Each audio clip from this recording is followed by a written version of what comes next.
And I want to start by saying that everybody needs to take a step back, like a full step back, and we need to come from a human first perspective, right? It needs to be like a human first perspective before any type of subcategory, before any type of, oh, I'm black, oh, I'm white, whatever, you know? It needs to come from the perspective of I'm a human being first, okay? And once you take that perspective, then you can start to have empathy for people who aren't in your race, who don't have the same religion as you, who don't have the same skin tone, hair color, whatever, you know?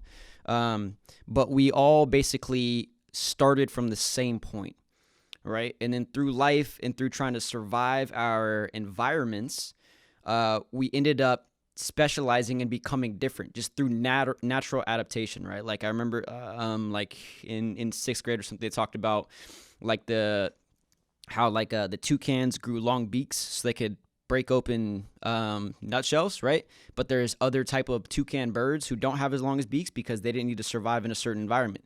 It's the same thing, right?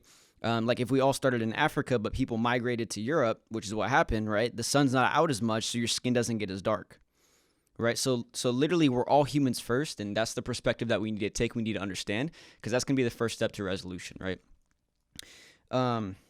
In terms of how I'm feeling personally, about 2 nights ago, I woke up in the middle of the night at like 2:30, and I woke up because I didn't know why I woke up. Like I just wasn't feeling good. I was like, something's off. I'm not feeling good. Something's bothering me, but I don't know what it is. You ever had that like experience? So I woke up and I was like, okay, what's wrong? There's something wrong. I need to do like a dissection.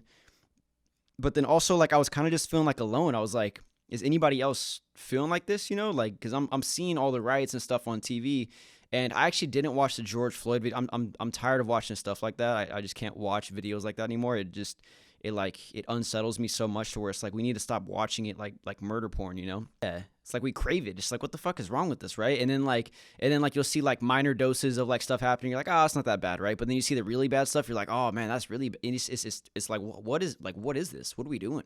So I've just been unsettled from that. And then on top of that, Chicago's just like burning, bro. So I'm literally watching my city burn and like being like everything torn down. I'm like, and I'm not there, so I can't help. I can't do anything. It's almost like you seen like Dark Knight Rises when literally Batman's like stuck in the hole and Gotham's just burning, bro. That's low-key how I'm feeling. Yeah, dude, I honestly like I think I'm at that same point where I actually have like a list of like bullet points that I wanted to talk about, and like one of them literally says like, is shit gonna change after this is over?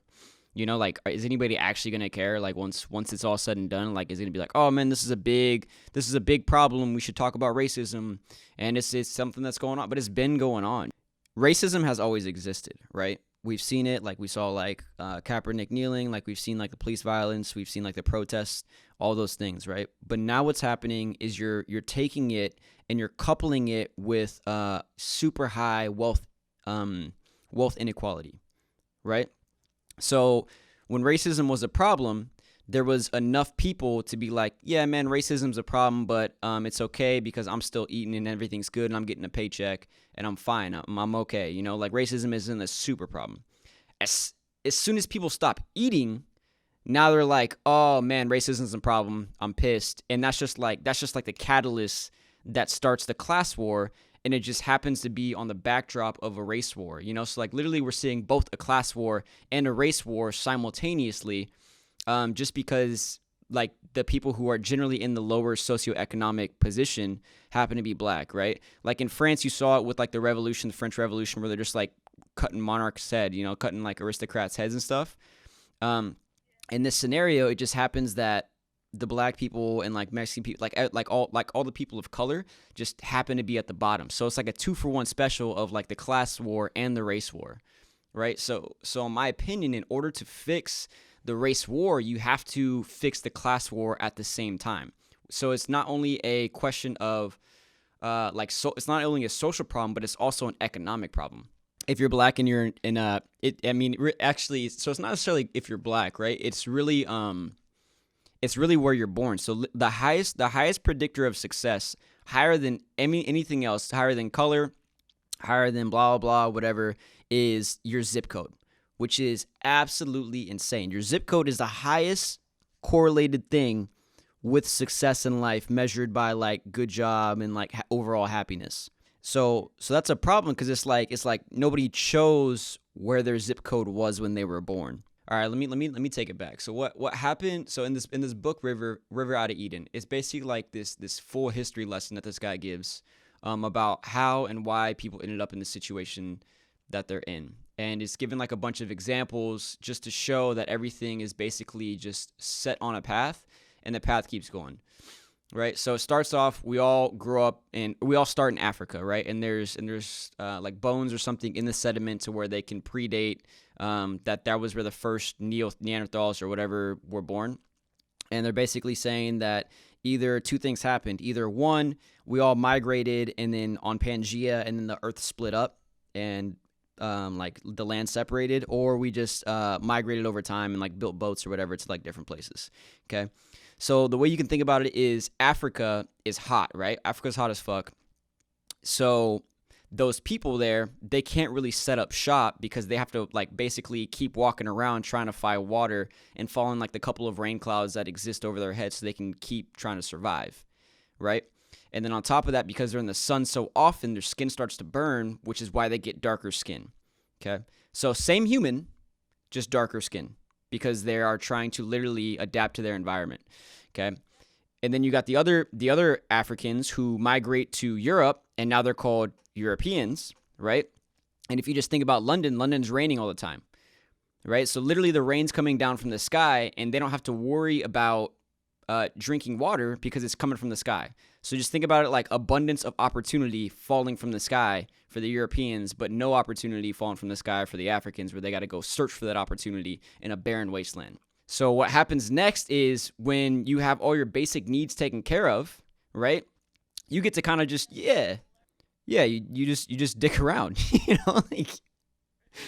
So that's why you see in art like just incredible like sculptures and paintings from that century, but you don't see it in Africa because the Africans keep migrating around and trying to survive. But the Europeans, they start building art, they start doing technology, they start building ships, they get better, and they're able to support more people because their basic needs are covered. It's the difference between the two, like Africa and Europe, because we both start on the same spot. The difference between the two is literally just resources. Same people, but the Africans got darker because the sun's hot, and the Europeans stayed light because they're just chilling in rain. It's absolutely insane, right? So then what happens next is, obviously, like most people know history, Columbus finds America as Europeans migrate over, right? And then they go to the Africans, and the Africans, because they can't like feed themselves, they don't have basic needs. What they do is they trade with America, the one resource that they do have to trade, their own people. Okay?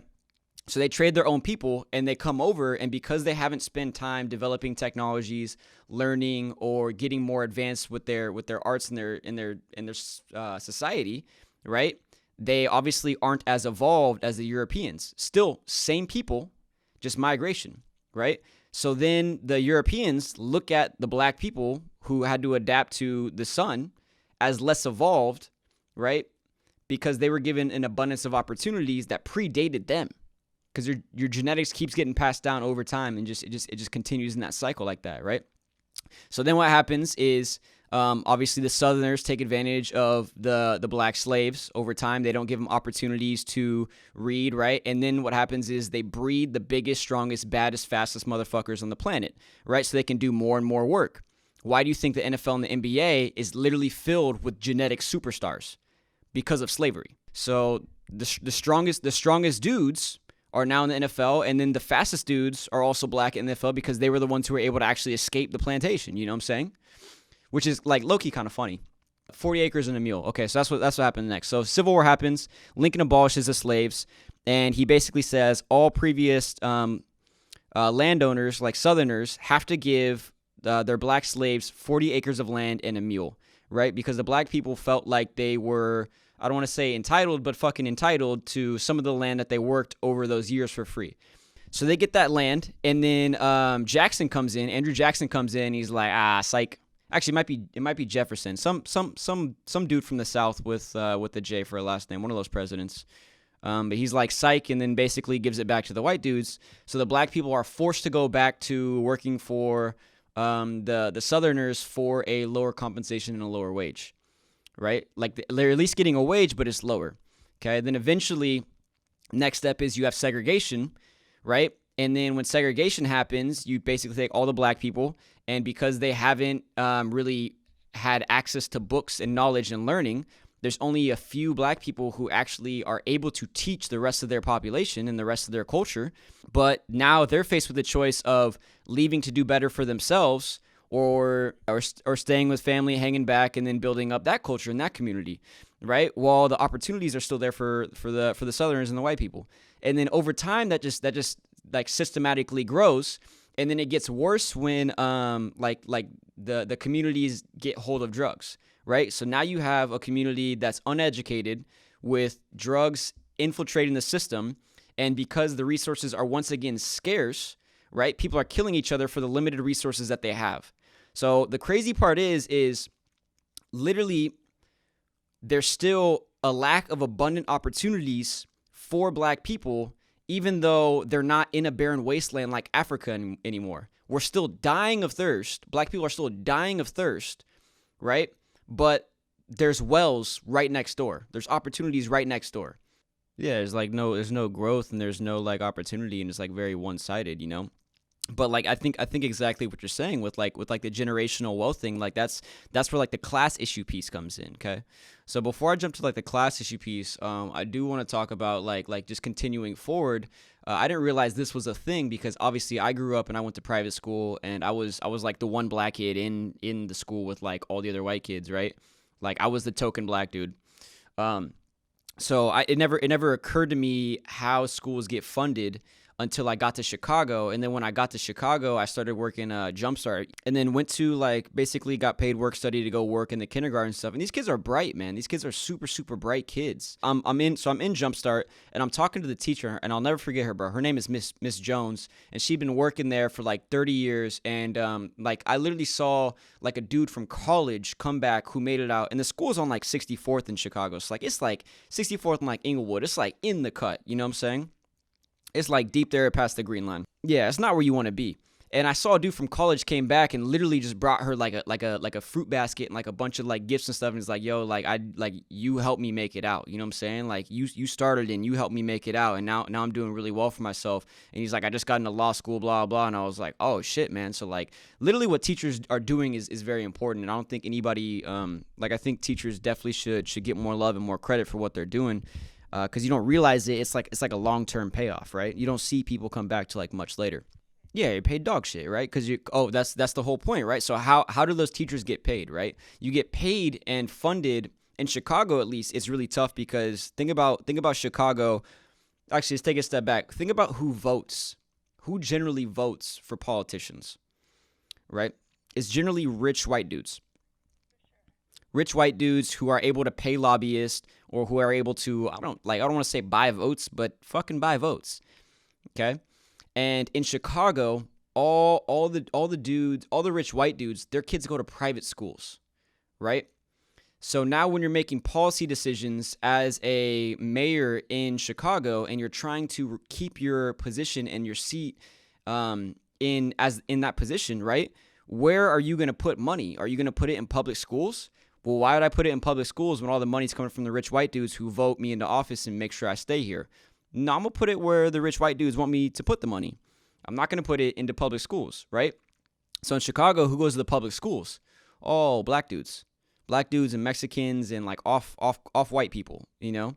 Okay, that makes sense. So now you have all the public schools underfunded, under-resourced, and underutilized, right? So now you got that systemic racism continuing the cycle over and over and over. You can't get options to education, right? So you can't get opportunities for better jobs.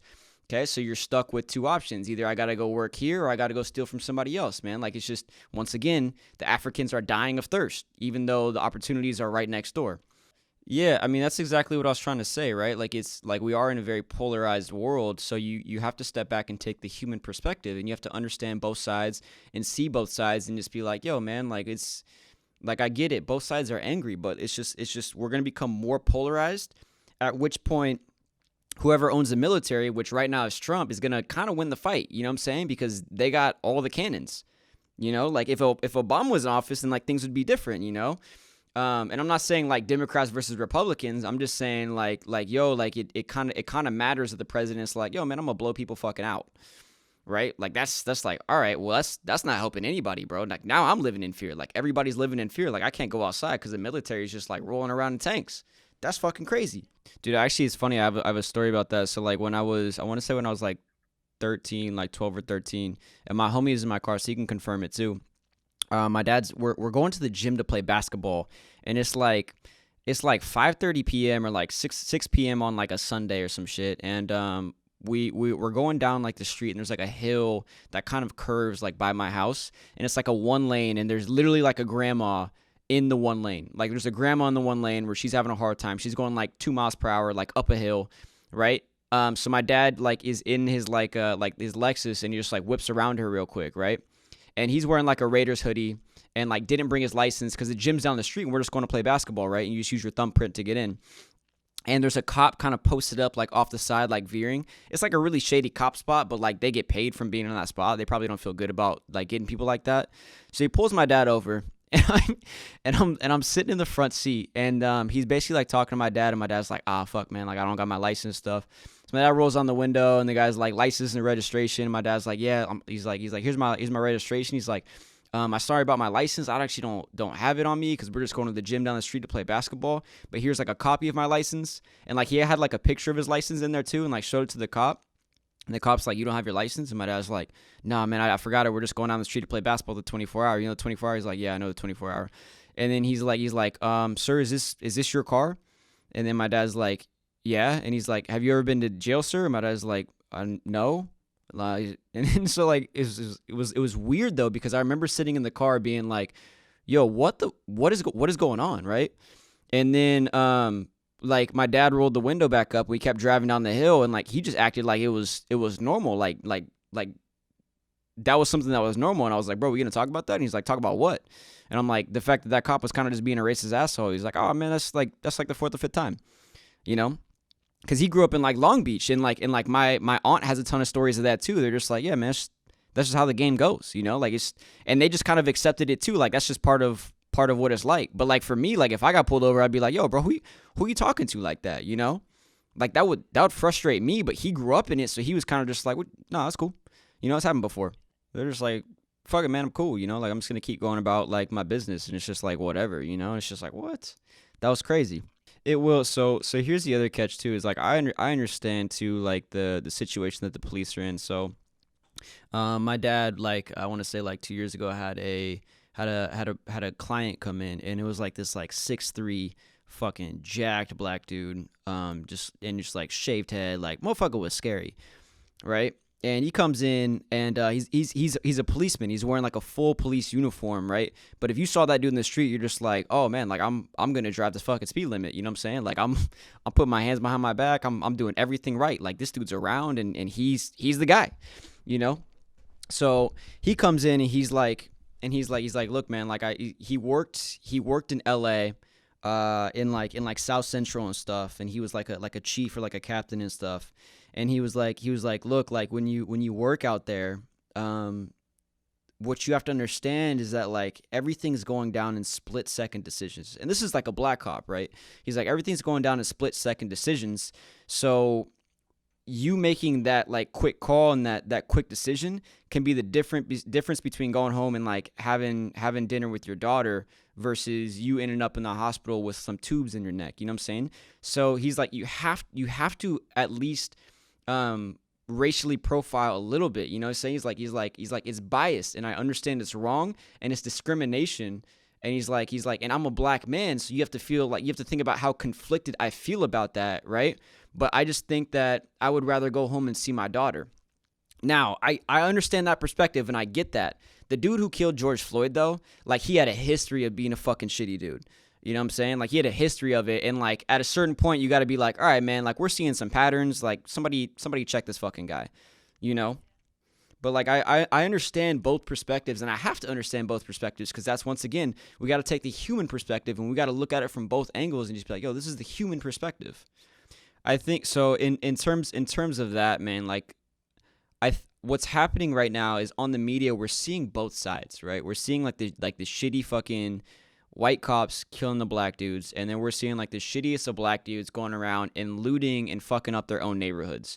You know what I'm saying? Like Chicago, like River North is destroyed, right? Like absolutely jacked up, and it's just like it's tough for me because it's just like, yo, man, like everybody here at River North, like I lived right there, right? It's like at the subway, like there's like black people and like all working this like all working like the nice restaurants.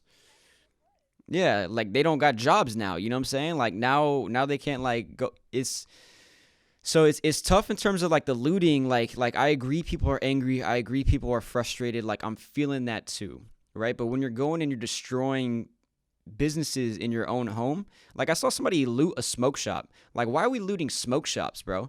Like who's that helping? You're gonna okay, let's play this out. So you're gonna go loot a smoke shop so you can go home and get high so you can ignore the problems of the world or complain about the problems more. Like that's not productive. You know what I'm saying? Like that's selfish, and you're doing that for yourself. You're not doing that for your community. You know, like so. And then I think the bigger issue is too is now what's happening is once again everything's going on. It's super polarizing, right?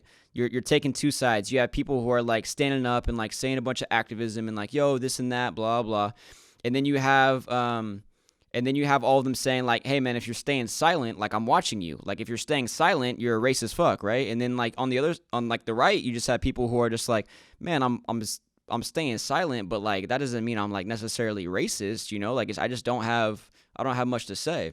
Yeah, what you want me to say, bro? Like you can't just call me a racist because I'm not saying anything. Right, so it's like both sides kind of need to chill out a little bit and take blame and take that human perspective. And then in classic American fashion, whenever shit goes wrong, people are like, let's just fucking throw money at it. Let's just throw money at the problem so they go away. Oh, you got raped? Here's a fucking huge settlement package. You know what I'm saying? Oh, you're getting locked out of the NFL? You want to play football? Ah, you know what? Here you go. Here's a huge settlement package. Here's some fucking money. Oh, like your home got destroyed, y'all. Here's some money. Go fucking fix that shit. You know, let's just keep throwing money at shit, and it's just like why? Like it's not help. Your band-aids. We're just handing out band-aids to fucking everybody. You get a band-aid. You get a band-aid. You get a band-aid. But like the skin isn't healing, bro. The skin is not healing. Yeah. Dude, literally, like we have wars going on, and I'm like sitting here watching it, just like disgusted with like human beings. It's just like, man, we just all look fucking dumb, like both sides, dumb, or like super super thug dudes, bro. Like I'm talking like big thug. It's because the thing is like they were gonna loot regardless, you know what I'm saying? But now they just got a fucking reason to, you know, like now it's cool, and they can just get away with that shit. Like they were gonna do it anyway. But now they're on TV making the problem worse. And I think it's exactly right. It's just clickbait. Clickbait, what's going to get us paid? Let's keep putting the most crazy shit out there. And then once they have money, they're just like, oh, man, like we got all this money from the clickbait. Oh, we'll donate it. Yeah, here you go. You can have some money back. Throw money at it. But I think 100% like we're missing leaders, right? And that's something that kind of killed me too. Like the other night when I woke up, that was like a huge problem for me, right?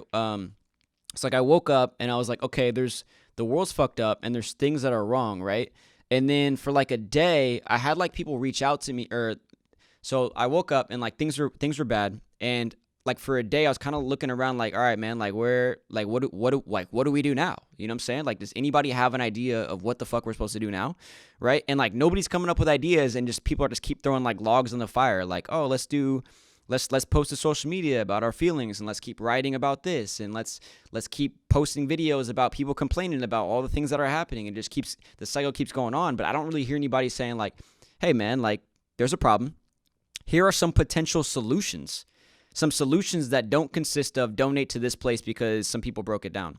You know, here's some solution, or like Obama's was dope. Obama's is like, yo man, we got to vote, right? Y'all want change. Be very specific about what you want to change. Come with some laws like, hey man, this is the shit that we want to change. These are some laws and regulations that we want to have in office, right? And if you don't follow these, we're gonna get your ass out of office, right? So what do? You go and you get a ton of lawyers at like schools, right, who are like liberal or conservative, right, and you have them sit at a table and be like, all right, man, like, how can we solve this problem? What y'all want? This is what we want. All right, let's sit here and write, bro. Literally, people are getting paid like $200,000 to like $400,000 a year to fucking do that shit. Go do that shit. Like, just government, give them money. You know what I'm saying? Give them money to figure that shit out. Right. And then what they got to do is they got to increase taxes or like tariffs or something. They got to find the money somehow. Right. Because as soon as the system kind of resets and goes back in place, people will be happy again. We'll be working. Nobody will be beating each other's ass. It'll be cool. Right. But once again, the problem is like I woke up and I'm looking around. I'm like, I don't see any leaders. Like, where are the leaders at? And then like I had like multiple friends reach out to me being like, yo, man, like, what's going on? Like how should I be feeling? Blah, blah. I was like, bro, I don't know how I'm feeling. You know what I'm saying? Like, I'm feeling weird too. But then like I realized that like nobody really knows what's going on and what's happening because it's kind of unprecedented in our time. Right. So we're all looking for leaders and we're like looking to other people for like, yo, dude, does anybody know what we should do? And then it kind of occurred to me, it's just like, oh shit, man, like we're at that age. Like we're the guys. We're the leaders. We need to figure this shit out. Right. Because what are we going to do? Rely on the old dudes? The old dudes are their time is done. They're kind of hanging out. They're just like, man, like we chilling. Like we all kind of good. Like we had our fights. Like, yeah, like they don't care, right? I mean, they care, but they don't got the energy that we do, right? So it's just like there's like a lack of leadership, and it's just like, okay, so what can I do? Well, what do I have? I have a voice and I have the internet, and so far the internet is undefeated, right? And everything that you're seeing on media is garbage. So let me just try to like at least, I don't know, speak my truth, say how I'm feeling, come up with solutions, talk to people who are close by to me, and just start with a small circle and hope that like I influence 2 people and those 2 people influence 4 people and those 4 people influence 8 people, right? And you keep going and eventually you got like 2Gs and then 4Gs, then 8Gs, and it just keeps going higher and higher. Yeah, 100% do that, and then I'll reach out to her, and then we'll just collab, bro. And I mean, because this is literally how communities get formed and how people get started, right? Because now you have allies, and it's just like, yo, man, can you do this? I could do that. Let's fucking take this shit down, you know? Like that's a team, man. That's sweet, because that's what it takes. Like what we're lacking right now is community and teamwork and connectivity, right? So in order to restore balance, in order to come back and help people out, right, you need to be able to connect both sides. You need to be able to understand both sides, have empathy for both sides, and just be like, man, what are you upset about? Okay, you're upset about this. What are you guys upset about? Okay, you're upset about this. All right, here's a solution. You guys get this. You guys get that. Everybody cool? Okay, everybody's cool. But because, that brings up the class war. Because both sides are very polarized, and there's just like the super haves and the super have-nots, right? There is no middle class to connect the two. Like people like you and me, like we're the minority now. So we're sitting in the middle watching this happen, being like, dude, I don't know. Do I choose a side? What am I supposed to do? Because it's a war, but like it's a war in your own house. It's like when your like siblings are fighting. It's just like, yeah, man, like I don't know. Like you guys are both wrong. Like stop beating each other's ass. With the class wars, how that's kind of going down. And there's this dope book called Trade Wars Are Class Wars, where essentially what's happening is over time, you basically had China extort their population, their lower income population, through their communist platform, causing the lower like 90%, 90 to 99% to just like get like bled dry. And basically they had to like work really, really hard to produce these like widgets or these Apple iPhones or whatever it was, right? And as they're getting pushed down more and more and more, eventually, and on top of that, like the Chinese government would be like, "Oh man, is this your farm?" And they're like, "Yeah, this is my farm." I'm like, no, this is the government's farm now. We own this farm, right? So there's just a huge wealth disparity in China, right, where they can just continually to keep their labor force lower and lower and lower and lower, right? But the middle class, but America, because we could just move all of our manufacturing to China. Right, so Apple moves its manufacturing to China. All these other companies move their manufacturing to China because China's cheaper, because the government is keeping their lower population so low and their ability to actually earn income so low, right, that it just guts the American middle because we don't have to pay our people wages because we can just make China do it, right? So now the entire middle class is completely wiped out. And then you get like basically you're going to one side or the other. Well, who's going to get pulled up? Generally, the people with better resources. Who are the people with better resources? The ones with better education. Who are the ones with better education? Usually the fairer skin, right? Who's the ones with worse education? The black people, right? So now you have no class mobility. So that's why the systemic racism is happening. So when I was talking about the class war and the racial war happening at the same time, they're both in combination. Both are happening. Both are like a product of each other. That's why you're seeing the violence. When you have one, but not the other, you won't see the violence as much. But because we're seeing both, we're seeing a huge chaos and a huge fight between the two. I mean, that's what I realized, right? It's like, all right, we need leaders and we need people who understand what's going on, and both sides need to start like learning about the cause. But like, there's no education, just people just yelling at each other, like, yo, man, that's how we feel. It's just like, all right, man, that's how you feel, but why you feel like that, and how can we come to a solution? So last story is. And this one's kind of like near and dear to the heart. So when I was talking about, okay, so both sides are at fault, I agree that there is systemic racism. At the same time, the black community needs a value shift. They need to adjust their values. And the way I've kind of been describing it to people is, name me somebody other than Barry O and other than Michelle Obama who is idolized in the black community that does not dribble a basketball or work in entertainment. It's literally it, bro. I like, and it took me a while to like I was like Charlemagne the God, and I was like, nah, it's still technically entertainment, you know? But I can name you a ton of like white dudes, you know what I'm saying? Like I can name you like Zuck, Bezos. I couldn't even name you the black billionaire. You know, it's like there's like a bunch of black billionaires, and I can't even tell you what they do. Russell Simmons. That's the only one I can, but he was in the entertainment, right? Like, and then Diddy's got like 700. Diddy's close though, but like it's just like, okay, it's like, okay, so you have to understand who are we idolizing, right? We're idolizing the people who are dribbling a basketball or who are working entertainment, and the thing is when you leave the hood and you get out, the black community, they ostracize you. They're like, yo, man, like you betrayed us. You left us. You're white now. You speak properly. You're white now. You know, you're not one of us. You know, so now you're faced with the choice of no, he was abused the whole time because he was born in the burbs. So he was born in the suburbs, and Jay-Z pulled him in. He was Jay-Z's producer, and he wanted to rap, but back then rap was all about the black experience, right? You had Pac and you had Dre. And then you had Ice Cube, and then on the in New York you had Biggie, and you had Jay-Z and Nas, and they were all rapping about the black experience. It was like poetry and stuff. And then Kanye came in, and Kanye was just rapping about just like basic shit because he was from like the burbs. He didn't come from that environment, and he didn't have like all those experiences that all the dudes who like came from like the cut had, right? Like Jay-Z had. So they would basically treat him like shit because they're like, bro, you ain't got nothing to talk about. Your life was good. Like, why you here? This is for us, you know? So like, I mean, that's just another dynamic, right?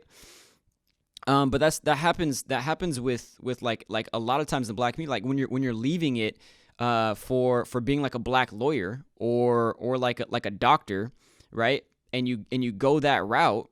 Then it's like, okay, so now because I'm choosing to do better for myself and I'm choosing to go pursue something that's not basketball or entertainment, right? Now I'm white.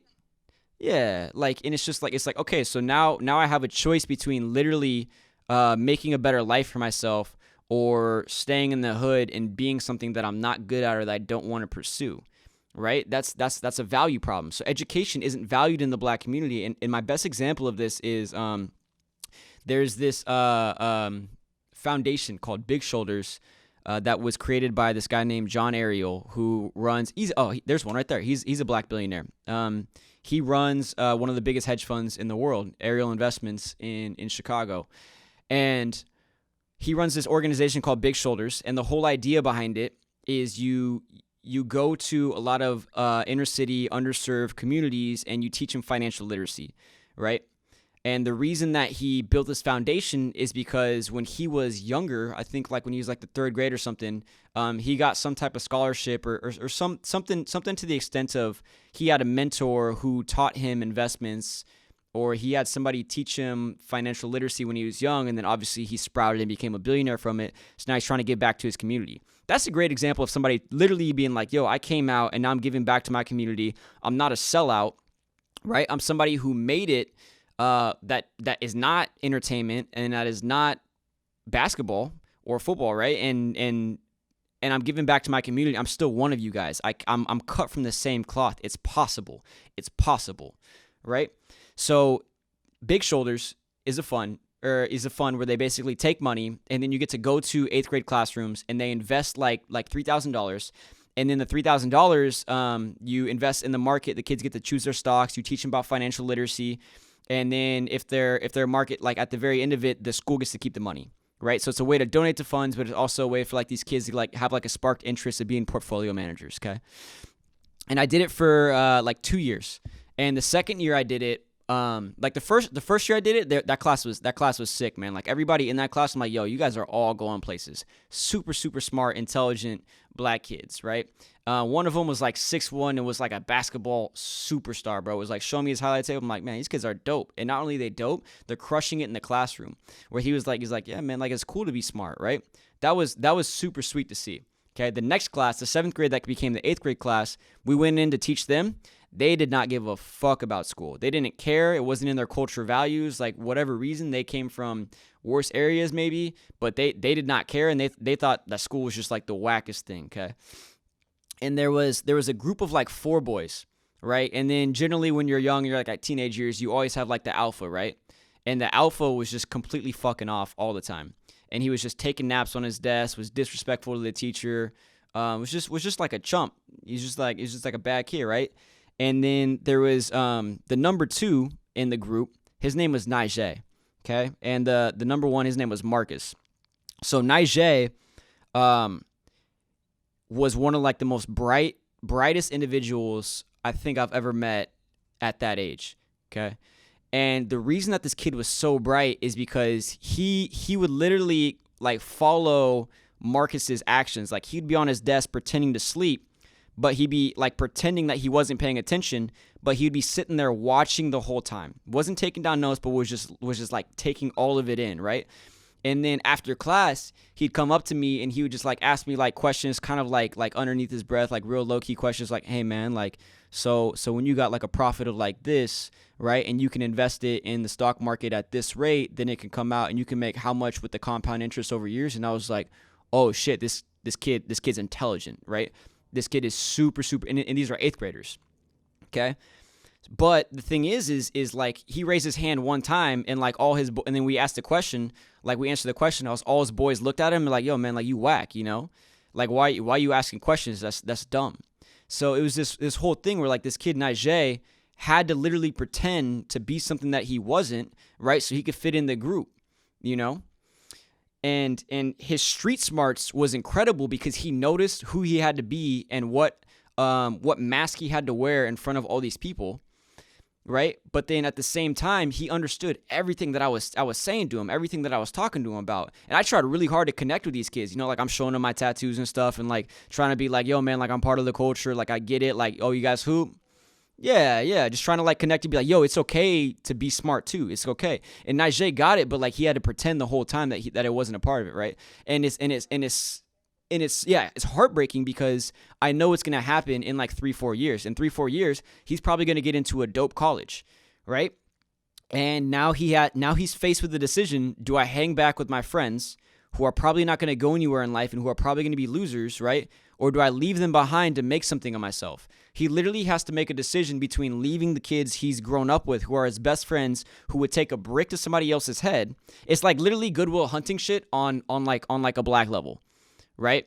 And I'm sure that happens in like a bunch of different schools in a bunch of different communities. And it's just like, yo, man, like if the culture and the value change to be like, yo, education's cool, being a black billionaire is cool, like if going into finance, being a doctor, being a lawyer is cool, then Najee wouldn't have to worry about it. And I'm willing to bet that once Najee makes it, he pulls all his friends in and puts them on too. Yeah.